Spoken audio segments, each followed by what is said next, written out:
In one of Mexico's most secure prisons, this man is not just any ordinary individual. He is El Chapo, the world's most notorious and dangerous drug trafficker. Special CCTV cameras have been installed in his cell to monitor him 24/7. The cell has no windows or vents, with only a shower area in one corner. The surprising part is that despite such tight security and constant surveillance, El Chapo walks towards the shower area and then disappears from the view of the security staff. After about half an hour, when suspicion arises, the guards enter the cell, only to find that the world's biggest drug trafficker has escaped. How did he manage to flee? Half an hour later, when suspicion arose, the guards entered the cell, but the world's most notorious drug smuggler had escaped. How did he manage to escape, and where did he go? Let's delve into El Chapo's life and his escape. El Chapo, whose real name is Joaquin Guzman, was born in 1957 in a small town called Badiraguato in Mexico. Later, he gave himself the name El Chapo. His habit of drug trading was inherited.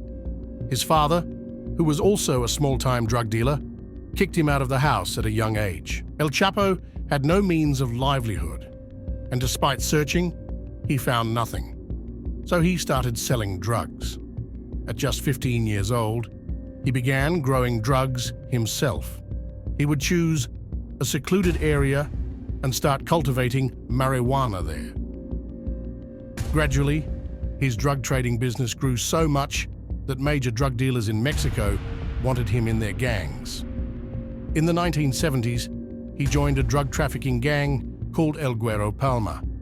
In this gang, he oversaw drug smuggling operations and was known for his strictness.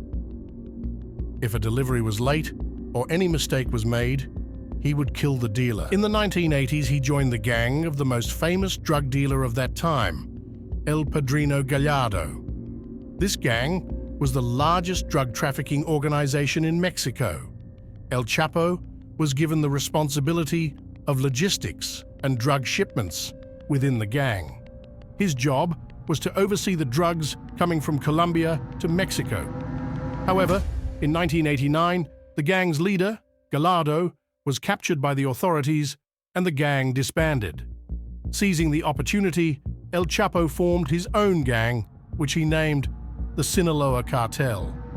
Drugs were now being transported to the United States through two main routes, primarily through the Caribbean and secondly, through the Mexican borders.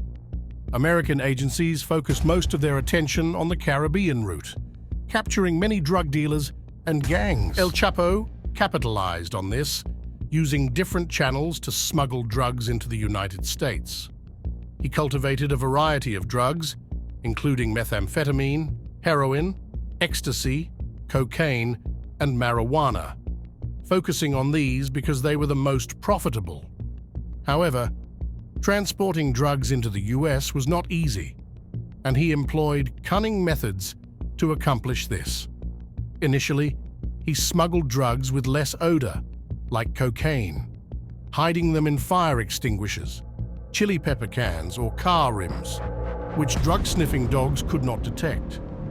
However, this method was not suitable for other drugs. Thus, he adopted a method that became his signature: tunnels. He invested millions of dollars to hire experts and built tunnels under the ground, equipped with full electrical and ventilation systems. Through these tunnels, he began smuggling drugs into the US. In 1990, FBI officers were astonished when they discovered El Chapo's first tunnel. It was 300 feet long and fully equipped with electricity. The tunnel opened into a house that served as El Chapo's safe house, and in case of emergency, he could escape through it. El Chapo knew all the rules of the trade, which is why he evaded capture despite numerous attempts.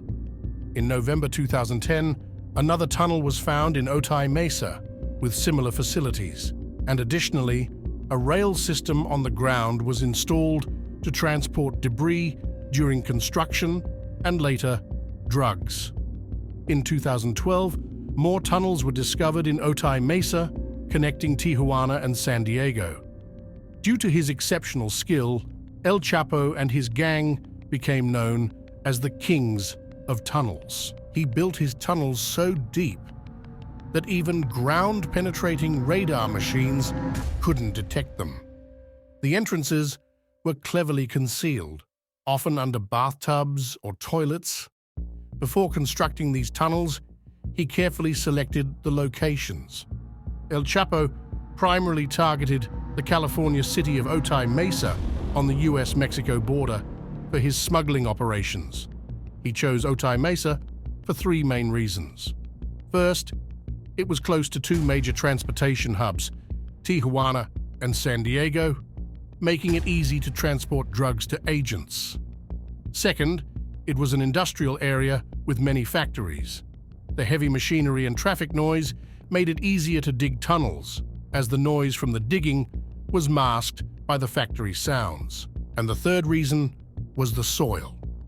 With the ocean on one side, the soil in this city was very soft, making it easy to dig. On the other side were mountains, which gave strength to the soft ground, preventing the tunnels from collapsing. In every aspect, this city was ideal for El Chapo's tunnels.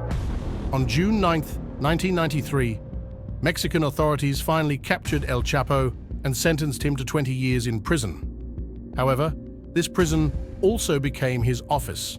He bribed the jail staff to obtain every facility he needed, arranging business meetings to keep his operations running. In 2001, a decision by the Supreme Court of Mexico facilitated the prisoner exchange process between the United States and Mexico.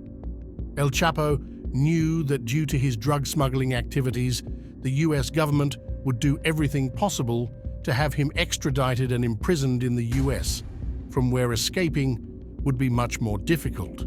Thus, El Chapo devised his first escape plan from a Mexican prison. He bribed the prison guards with $2.5 million and escaped by hiding in a laundry basket. For the next 13 years, he continued his tunnel operations, drug trade, and other crimes, evading capture and frustrating both US and Mexican authorities. After 13 years of relentless efforts, Mexican agencies discovered his exact location and raided his house. Once again, he had an escape plan in place. He slipped into a secret tunnel under the bathtub in the bathroom, but this time, authorities didn't let him get far, and he was finally captured again. He was sent to Mexico's most secure prison, Altiplano Maximum Security Prison, under special surveillance. But just 1 year later, on July 11, 2015, while he was walking in his cell, he was last seen at 8:50 p.m. near the shower area. In his cell, only the shower area was hidden from the camera's view. About half an hour later, when he was no longer seen on camera, the cell was inspected. By the time the guards entered, El Chapo was gone. Cleverly, he had enlarged the drain in the shower area, digging a tunnel that connected to a larger tunnel below. This tunnel stretched 1.5 kilometers to a nearby construction site, 33 feet underground and 5 feet 7 inches wide. It was large enough for a person to pass through easily. However, his freedom was short-lived this time. On January 8, 2016, Mexican Marines raided his safe house in Los Mochis. After intense resistance, he was captured once again. This time, the American government did not want to take any more risks.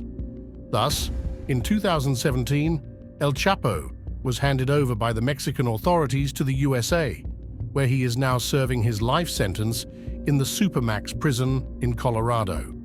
However, the truth is that no matter how tight the security, the American authorities constantly fear that El Chapo might escape once again.